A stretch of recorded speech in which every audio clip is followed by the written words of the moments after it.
Hi everybody welcome to honey stories. నేను మీ లక్ష్మి. అసలు love and war 26 episode యార్. అవ్వ మొగుడనే రెస్పెక్ట్ లేకుండా ఎలా పొమ్మంటుంది అని బొగ్గలు నొక్కుకున్నాడు. ఏంటి డ్రామాలు శివ అంటూ కోపంగా చూసింది. ఆయ్ కనిపెట్టిందమ్మా వయ్యారి. నీ బుర్ర బరే షార్ఫే పాదరాసంలా అని వంకరగా నవ్వాడు దేవ్ అసహనంగా. చాలు శివ, ఇంక వెళ్ళు. ఎవరైనా చూస్తే నిన్ను కాదు నన్ను అనుమానిస్తారు, అవమానిస్తారు. అలాంటి నీలాపనిందలు పడే ఓపిక ఇంకా నాకు లేదు అంది ఆమె. నీలాపనిందలు అంటే చేయని తప్పు మన మీద రుద్దటమే అయినా. అయితే నువ్వు ఏ తప్పు చేయలేదా? నేను రాంగ్గా అర్థం చేసుకున్నానా, లేక నువ్వు రాంగ్ వేలో ఆలోచిస్తున్నావా అని ఐబ్రో అప్ చేశాడు విసుగు ప్రదర్శిస్తూ. ఏదో ఒకటి నువ్వు వెళ్ళవయ్యా మగడా, కాల్చుకు తినకు అంది. ఏదైనా మాట అంటే దాన్ని పోషించుకునేలా ఉంటేనే అనాలి చెయ్యాలి. ఇలా అటు ఇటు పోకూడదు, పేడ తక్కిళ్ళ అని నెత్తిన మీద ముట్టాడు. అర్థం కానట్లు మొహం పెట్టింది. అర్థం కాలేదా? అని అర్థమైతే చైతు పాప ఎందుకు అవుతావులే అని కుక్కరించాడు. నీదంటే బిజినెస్ మైండ్, అందుకే పర్ఫెక్ట్ ప్లానింగ్తో నన్ను ట్రాప్ చేసావు. నాకు అంత బుర్ర యాడేడ్చింది అని మంటగా అంది. అవునే, నువ్వు దెప్పినా అది నిజం. కాకపోతే ప్లాన్ రాంగ్ అయింది అంతే. ఎలా అయితేనే నాకు యూజ్ అయ్యి ఈ ముద్దు నా పెళ్ళంగా వచ్చింది అని. నీలాపనిందలు అనేవి మనకు తెలియకుండా జరిగేవి. వాడితో మనకు సంబంధం లేదు, మనం బాధపడక్కర్లేదు. అలా కాకుండా కోరి తెచ్చుకునే నిందలు ఉంటాయి చూడు, వాటిని నీలాపనిందలు అనరే ముద్దు. ఒళ్ళు తేటెక్కి చేసే పనికిమాలిన పని అంటారు. సో నువ్వు చేసిందేంటో ఇప్పుడు అర్థమైందా అని సీరియస్ లుక్ ఇచ్చాడు. నువ్వు పాము మెలికల అని చేతిని మెలికలు తిప్పుతూ చెబితే నాకు అర్థం కాదు బాబు అంటూ బిక్కమొహం పెట్టింది. ఇది అర్థం కాదు బట్ అని ఏదో అనబోతూ ఆగిపోయి, నీకు ఇలా కాదే డెమో వేసి మరీ చూపించాలి అన్నాడు దేవ్. చూపించదులే ఇప్పుడు వెళ్ళు అని తోసింది. ఏంటి వెళ్ళేది, ఈ నైట్ పడక నీ పక్కనే అని చేతితో సహా బెడ్ మీద పడ్డాడు. ఏం మాట్లాడుతున్నావు అని వణికే స్వరంతో అడుగుతూ దేవ్ కౌగిల నుండి విడిపించుకోవాలని పెనుగులాడింది.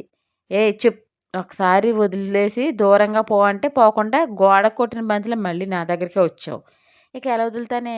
ఎవరికి సొంతమైన సొత్తు వాళ్ళ చెంతకే చేరుతుందట. నువ్వు నా సొత్తువే తింగరి అని ముద్దు పెడుతూ కవ్వించాడు. ఏంటేంటో అంటున్నావు, ఏవేవో చేస్తున్నావు, నాకు భయంగా ఉంది శివ, ప్లీజ్ లీవ్ మీ అని తోసింది. చెప్పాను కదే ఇక ఆఖరి మజిలీ వరకు నిన్ను వదిలే ప్రసక్తే లేదని. నన్ను వదిలి నువ్వు ఉండగలవా అంటూ చైత్ర కళలోకి డీప్గా చూశాడు. ఆ చూపుల వల్ల చిక్కుకుని తనకే తెలియకుండా తల అడ్డం తిరిగింది. పెదవుల మీద అందమైన రహస్యం విరిచి నుదుటిని ముద్దు పెట్టుకుని తన ఎదలో పొదుముకున్నాడు దేవ్. నులివెచ్చని కౌగుల్లో ఒదిగిపోయి దేవ్ చుట్టూ చేతులు బిగించింది. దేవ్ కళ్ళలో ఒక రకమైన మెరుపు కదలాడింది. సేమ్ టైం అదే కళ్ళలో క్రోధం దోబుచులాడింది. ఒకే సమయంలో 2 వేరియేషన్స్ పండాయి. వెను నిమురుతూ మెడ మీద ముద్దు పెట్టి బయట చేసి ఫ్రెష్ అయ్యి రెస్ట్ తీసుకో అని వదిలివేయాడు దేవ్. దేవుకి దూరంగా జరిగి సారీ అని బిడియంగా బెడ్ దిగి వాష్రూమ్కి వెళ్ళింది. హెయిర్ని కొంబో చేసుకుంటూ తన రూమ్కి వెళ్ళాడు దేవ్. అదంతా గుర్తు చేసుకుని శివ విచిత్ర ప్రవర్తనని ఎలా అర్థం చేసుకోవాలో హేట్ చేసిన వాడు సడన్గా ప్రేమ కురిపిస్తున్నాడు. నైట్ కవిత కూడా ఏదో సరదాగా అల్లిందే అనిపించలేదు, తన మదిలో నుండి పొంగిన భావంలా అనిపించింది. నేను తప్పుగా ఆలోచిస్తున్నానా, లేక శివ గేమ్ ప్లే చేస్తున్నాడా? తనలా ప్రేమగా ఉంటుంటే అది కలయి చెదరకుండా నిజమై నిలవాలని నా మనసు తప్పిస్తుంది. ఆశపడి భంగపడే కంటే నా హద్దులో నేను ఉండడమే మేలేమో అని రకరకాల ఆలోచనతో సతమతమైంది చైత్ర. దేవ్ కాల్ కట్ చేయగానే నిప్పులో వేసిన నెయ్యిలా బగ్గున మండింది రీతిగా. ఫోన్ విసిరికొట్టి, వాట్ ద హెల్ ఆన్స్, నాకే వార్నింగ్ ఇస్తావా? ఈ రీతిగా చాలా తక్కువ అంచనా వేసావురా నువ్వు. నువ్వు నావాడివి, నీ లైఫ్లో ఎవరో ఉన్నారంటే ఎలా వదిలేస్తాను? దాన్ని చంపేస్తాను, ఐ విల్ కిల్ అంటూ బిగ్గరగా అరుస్తూ అన్నీ విసిరి పడేసింది. కూతురు గది నుండి శబ్దాలు రావడంతో మాట్లాడుతున్న కాల్ కట్ చేసి పైకి వెళ్ళాడు మంత్రి. పిచ్చి పిచ్చిగా బిహేవ్ చేస్తున్న రితికిని పట్టుకుని బేబీ వాట్ హ్యాపెండ్ అని అరిచాడు మధుకర్. ఆ దేవ్ నాకు వార్నింగ్ ఇస్తున్నాడు డాడీ. గీసిన కందగడ్ల మొహం మార్చేసింది. నైట్ పబ్లో ఏం జరిగింది? రాకేష్ రావుకి హాయ్ చెప్పాడంట దేవ్ అని గంభీరంగా అన్నాడు మంత్రి. వాట్ అంటే కీసుగా అరిచింది రితు బేబీ. ఎస్, ఇక్కడ నుండి సరాసరి వాళ్ళ హౌస్కి వెళ్ళి మరీ వాయి తీశాడంట. నీకేం చెప్పాను మొన్న? బేబీ ఈ ఆవేశం వద్దనే కదా మళ్ళీ అదే తప్పు చేస్తున్నావు. వై? ఏదైనా యుక్తితో సాధించాలి, ఇలా సిల్లీ పనులు చేసి కాదు. లైతో వాడు మిస్బిహేవ్ చేశాడా అని అడిగాడు మధుకర్. చేశాడు, బట్ దేవికి ఎలా తెలిసింది? హౌ అంటూ భుజాలు స్టక్ చేసింది రితిక. అదో రకంగా నవ్వుతూ, ఆ దేవ్ అంటే తక్కువ అంచనా వేసి అతడి దృష్టిలో చెడుగా మారకు. ఏం చేయాలో నాకు తెలుసు. ఏమన్నాడు నిన్ను అని అడిగాడు మంత్రి. దేవ్ అన్నవి అక్షరం పొల్లిపోకుండా చెప్పి ఎంత పొగరో చూసావా డాడీ అంటూ మోరెగరేసింది. అదే బిజినెస్ తెలివంటే. నా ముందు ఏమీ ఎరగనట్లు కుల్లుగా మాట్లాడి నిన్ను వార్న్ చేశాడు. దీన్ని బట్టి నీకేమర్థమైంది? దీని బావుందా? దీని బావుంది ఏమర్థమవుతుంది? ఐ డోంట్ నో డాడ్ అని పెదవి విరిచింది. నోటితో పొగిడి నొసలుతో వెక్కిరించడం అంటే ఇదే బేబీ అని నవ్వి చెంప తట్టి వెళ్ళాడు.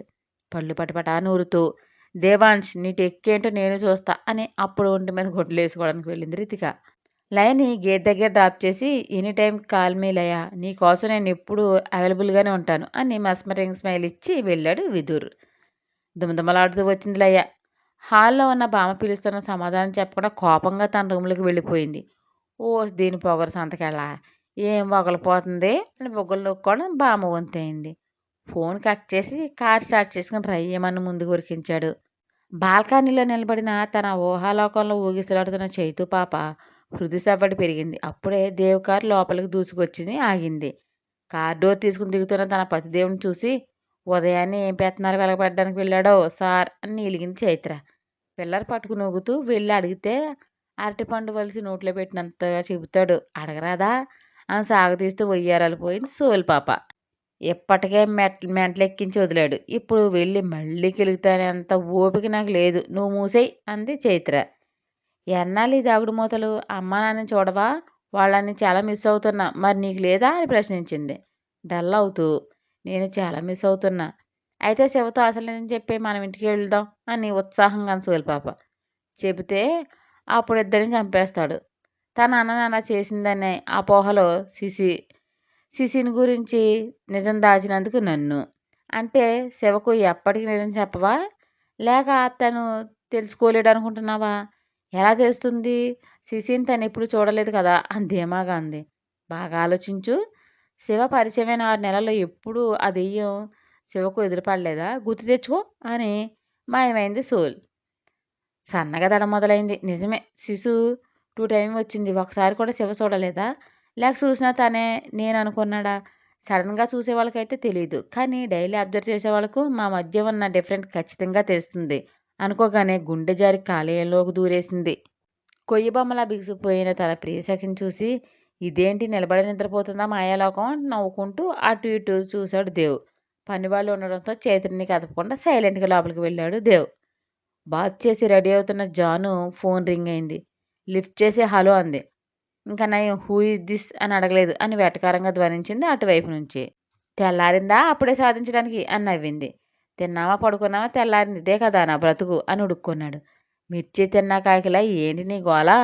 అవునే నేను కాకి నువ్వు ప్యారెట్వి అందుకే అందకుండా ఎగిరిపోతున్నావు. ఊరికే చేరు మహానుభావులు ఆ పొట్టలో ఉన్నది కక్కి అంది జాను. నీ అన్న ఉదయాన్నే రచ్చ చేసి వచ్చాడే బాబు అన్నాడు. అవునా? ఎవరికి పగిలింది పాప? వాడికి నా ప్రగాఢ సానుభూతి అని సింపతి కురిపించింది. నీకు నీ అన్నకు మనసన్నదే లేదే రాక్షస బలుల్లా అని పళ్ళు నూరాడు. గుడ్ క్యాచ్ కానీ విషయం నాన్చుకుంటా చెబితే నీకు తాయిలం వేస్తాను అంటూ ఊరించింది జాహ్నవి. నిజంగానంటావే అని ఆశగా అడిగాడు లావర్. నిజంరా బాబు అప్పుడప్పుడు మనుషులను కాస్త నమ్మటం నేర్చుకో అంటూ దెప్పింది. మనుషులు నమ్మొచ్చే మీలాంటి రాక్షసి అంతను కాదు అని విక్రించాడు. మరి అంత రాక్షస పిల్ల కోసం ఎందుకో ఈ ఆరాటం? ఎందుకా అది డ్రగ్ లాంటి పిశాచిక ఒకసారి ఎక్కితే దిగదు అందుకు జానమ్మ అంటూ హనీ అంత స్వీట్గా పిలిచాడు. నేను కాదు డ్రగ్ నువ్వు కాల్చు తినకుండా ముందు మ్యాటర్ చెప్పరా బాబు అంటూ విసుగు నటించింది. ఏమి నిజానవే రాక్షసి అని నైట్ మన పబ్లో ఉండగా లయ మంత్రి కూతురు దాని ఫ్రెండ్తో పబ్ నేమ్ చెప్పి వెళ్ళారు. అక్కడ అని జరిగిందంతా చెప్పాడు. వాడినేనా వాయి కొట్టింది అన్నయ్య అని అడిగింది జాను. చావుకి హాయ్ చెప్పించాడు అని నవ్వాడు. అన్నయ్యకు వీడియో పంపింది ఎవరు అని అనుమానంగా అడిగింది జాను. నేనే అని గర్వంగా చెప్పాడు. నువ్వు మాతో అన్నావు కదా అక్కడ జరిగింది విషయం నీకు ఎలా తెలుసు? ఐ మీన్ నువ్వెలా వీడియో తీసావు అని ఆరాల్లాగింది. నువ్వు చిన్నపిల్లవే అలాంటివన్నీ నువ్వు తెలుసుకోకూడదు అని ఉడికించాడు. అచ్చా చిన్నపిల్లతో లవ్ అంటూ లొల్లి చేసినందుకు ఫోక్ చట్టం కింద నిన్ను బొక్కలోకి తోయాలి. సో ఇంకోసారి కాల్ చేస్తే పోలీసులు కంప్లైంట్ చేస్తా అని బెదిరించింది జాను. ఆ రాక్షసి దెయ్యం అని అరిచాడు. థ్యాంక్స్ రా అబ్బాయి బైరా బడుద్దాయి అని కట్ చేసింది జాను. ఫోన్ వైపు చూసి ఇలాంటి కంత్రిదాన్ని ప్రేమిస్తున్నావురా నీ మొహం మీద పిచ్చుకలు సుసుపోయ్యా చిన్ని బ్రతుకు అని ఫోన్ స్క్రీన్ మీద కనిపిస్తున్న తన ఫేస్ మీద ఊసుకున్నాడు లవర్. చిన్నగా నవ్వుకుంటూ రాస్కెల్ గింజుకు చేస్తాడు అని. లయ బేబీని ట్రంప్ కార్డ్‌లా యూజ్ చేసుకుంటున్నావా రితిక? నీ ప్లాన్ అని సైడ్ బోదులో వేస్టేజ్‌లా కొట్టుకుపోవడం తప్ప దేవాన్స్ లైఫ్‌లోకి 10 జన్మలెత్తినా రాలేవే అని వ్యంగ్యంగా నవ్వుకుంది జాహ్నవి. చిటపటలాడుతూనే బాత్ చేసి రెడీ అయింది లయ. కాసేపు తన తండ్రితో బిజినెస్ గురించి డిస్కస్ చేసి లయ రూమ్ దగ్గరికి వచ్చి డోర్ నాక్ చేశాడు దేవ్. అందరూ క్వశ్చన్స్ వేసి విసిగిస్తారని రూమ్‌లో ఉంది బయటికి రాకుండా. డోర్ సౌండ్ రావడంతో బంతి అనుకుని వాట్ అని అరిచింది. నేను అని గంభీరంగా అన్నాడు దేవ్. దెబ్బకు బెడ్ మీద నుంచి గెంతి ఒక అంగలో వచ్చి డోర్ లాక్ తీసింది. లోపలికి రావడంతోనే చెల్లిని చెంప మీద పీకాడు దేవ్. దెబ్బకు మైండ్ బ్లాక్ అయ్యి కళ్ళ ముందు అంతా బెరర్‌గా కనిపిస్తూ చెవిలో నుండి గూడ్స్ ట్రైన్ పోతున్నట్లు గుయ్యమని ఒకటే రోజన వచ్చింది పాపకు. కళ్ళనీళ్ళు వాతంటారు అవే కారిపోతున్నాయి. తన ప్రమేయం లేకుండా చెంప మీద అగ్గి అంటినంత మంట పుట్టి చేతిని దవడ మీద పెట్టుకుని నీళ్ళు గుడ్లేసుకుంది. కంట్లో చింత నిప్పులు కూరినట్లు ఎర్రబారగా ఏమనుకుంటున్నావు నువ్వు? నీ ఇష్టానికి ప్రవర్తిస్తున్నావు. వాగుతుంటే సైలెంట్‌గా ఉంటాను అనుకున్నావా? నువ్వేమీ అనాకారి దానివి కాదు. ఈ ఇంటి పరువ్వి. అది మర్చిపోయావా? ఎవడో టచ్ చేసేంత డేర్ చేసాడంటే నువ్వే స్థితిలో ఉన్నావో తెలుస్తుందా? విచ్చలవిడిగా డ్రగ్ వాడే పబ్‌కి ఆ క్యారెక్టర్‌లెస్ దాంతో వెళ్తావా? ఆ రోగ్ దాని ఓల్డ్ బాయ్ ఫ్రెండ్ నీకది తెలుసా? అంటూ గాంటించాడు దేవ్. నేనేం తప్పు చేశానని బ్లేమ్ చేస్తున్నావు? వాడెవడో కూడా నాకు తెలీదు. ఈ రోజుల్లో ఫ్రెండ్స్ ఎంజాయ్‌మెంట్ కామన్. ప్రతిదానికి రిస్ట్రిక్షన్స్ పెడతారు. జాన్ వెళ్ళదా? అది ఢిల్లీలో ఏం చేస్తుందో నువ్వు చూడొచ్చావా? అని ఎదురు తిరిగింది లయ. షట్ అప్ యువర్ మౌత్ లయ. ఒకరిని కంపేర్ చేసుకునే ముందే నిన్ను నువ్వే కోల్పోతావు. అది తెలుసుకో. జానుకి తెలుసు ఎవరి మనస్తత్వం ఎలాంటిదో. నువ్వు ఫుల్లిష్‌గా బిహేవ్ చేస్తున్నావు. Ritika advance update mind set ఉన్న గర్ల్. విచ్చలవిడితనానికి మరిగింది. నువ్వు దానిలా రోడ్డు మీద పడతావా? అని బేస్ వాయిస్ అడిగాడు దేవ్. నా హద్దులు నాకు తెలుసు. రితిక ఎలాంటిదైతే నాకెందుకు అని మోరెగరేసి. ఎనఫ్ లయ. ఏంటి నోరులేస్తుంది? ఏం తెలుసు నీకు? గటగట డ్రింక్ గ్లాస్ ఎత్తడం తెలుసు. తా తాగి నోటికొచ్చినట్లు ఫ్యామిలీ మెంబర్స్ గురించి అన్నోన్ పర్సన్ దగ్గర వాగటం తెలుసు. ఎంజాయ్ చేయడం అంటే ఆ హద్దులు మీరి బిహేవ్ చేయడం కాదు. మనం హ్యాపీగా ఉంటూ మన వాళ్ళని కూడా సంతోషంగా ఉండేలా చేసుకోవాలి. అమ్మతో 1 అవర్ టైం స్పెండ్ చేసావా? డాడీతో నీ మనసులో భావాలు పంచుకుంటావా? నానితో అల్లరి చేస్తూ తను చెప్పే మాటల్ని బుర్రకెక్కించుకుంటావా? ఎథిక్స్ ఉన్న ఆడపిల్లంటే ఏ మగాడికైనా గౌరవం. బరితెగిస్తే ఇంట్లో వాళ్ళకే కాదు బయట వాళ్ళు కూడా హేళన చేస్తారు. అనకూడని వర్డ్స్ వాడతారు. అది తెలుసుకో. నీకు ఓన్ బ్రదర్ కాలేదులే రెస్ట్రిక్షన్ పెట్టడానికి. బట్ నువ్వేం చేసినా పలికేది ఇంటి నేమ్‌తోనే పాటు నా నేమ్ కూడా అది గుర్తుపెట్టుకో. ఇంకోసారి ఇది రిపీట్ అయితే నేనేం చేస్తానో నాకే తెలీదు అని కోపంగా వార్నిచ్చి వెళ్ళాడు దేవ్. కింద పెదవికి రక్తం వచ్చేలా కొరికేసుకుంటూ నీళ్ళు గుడ్లేసుకుని అలాగే నిలబడింది రయ్య. పడింది పిల్లకు. మారుతుందో లేదో చూడాలి. స్టోరీ మీకు నచ్చినట్లయితే ఒక లైక్ ఇచ్చి కామెంట్ చేయండి ప్లీజ్. షేర్ అండ్ సబ్స్క్రైబ్ చేయండి బడ్డీస్.